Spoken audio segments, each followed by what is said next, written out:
a monument dedicated to Dr. Mahathir, was just unveiled in Europe for ending the most controversial war in the 90s. A monument dedicated to former Prime Minister Tun Dr. Mahathir Mohamed was just revealed in the Balkan nation of Bosnia and Herzegovina. According to a local news site Dnevni Avaz, the monument at Kamal Montino Park in the capital city of Sarajevo honors Dr. Mahathir and Malaysia for providing exceptional assistance and support in the most difficult days for Bosnia and Herzegovina, as well as in the later period of reconstruction and recovery.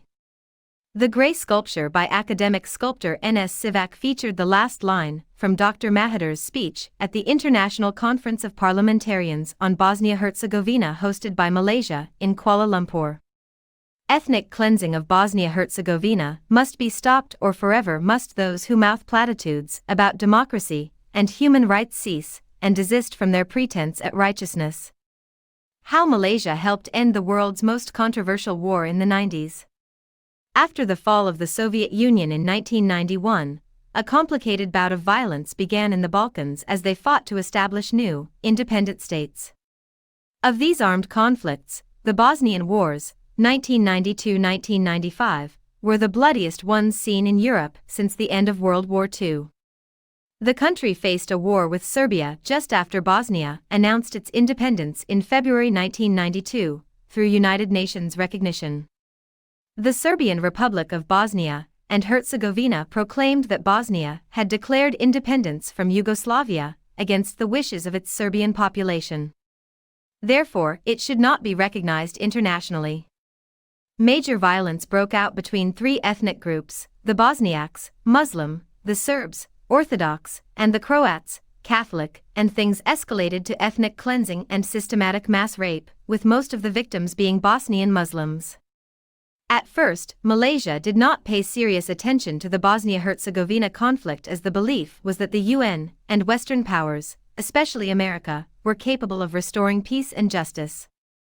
This is largely due to these states' conviction of human rights and democracy. However, global allies and a general lack of commitment from Western nations to deploy military operations at Bosnia and Herzegovina frustrated Dr. Mahathir, who later wrote in his 2011 memoir, "What the Serbs did was unimaginably cruel, but what the Europeans did was equally appalling.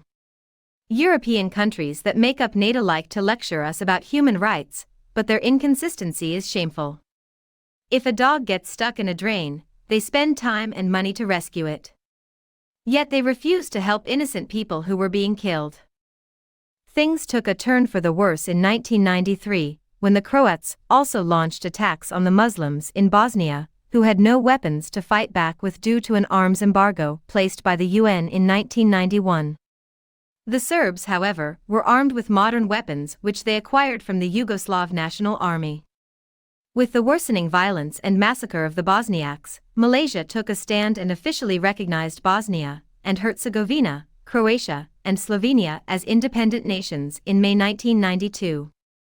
The Malaysian government also welcomed Bosniaks stranded in Croatia with a visa-free entry for the refugees in 1993. Mahathir's then deputy and finance minister, Datuk Seri Anwar Ibrahim, also played a crucial role in advocating for Bosnia on the international stage.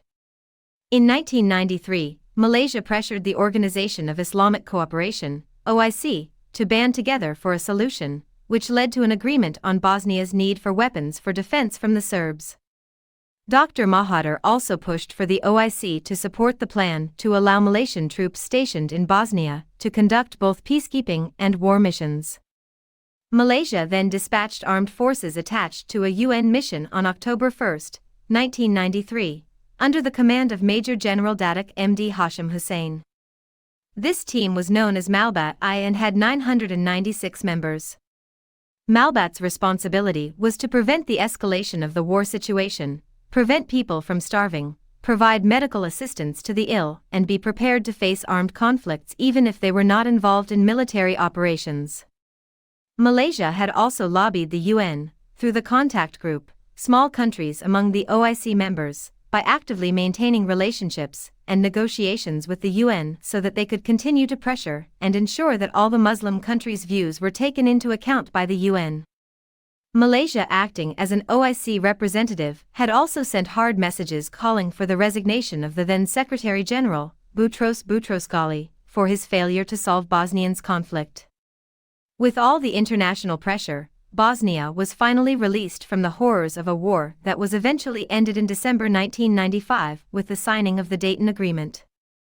Though many events took place to end the war, Malaysia, and Dr. Mahathir is always remembered as Bosnia's fiercest advocate.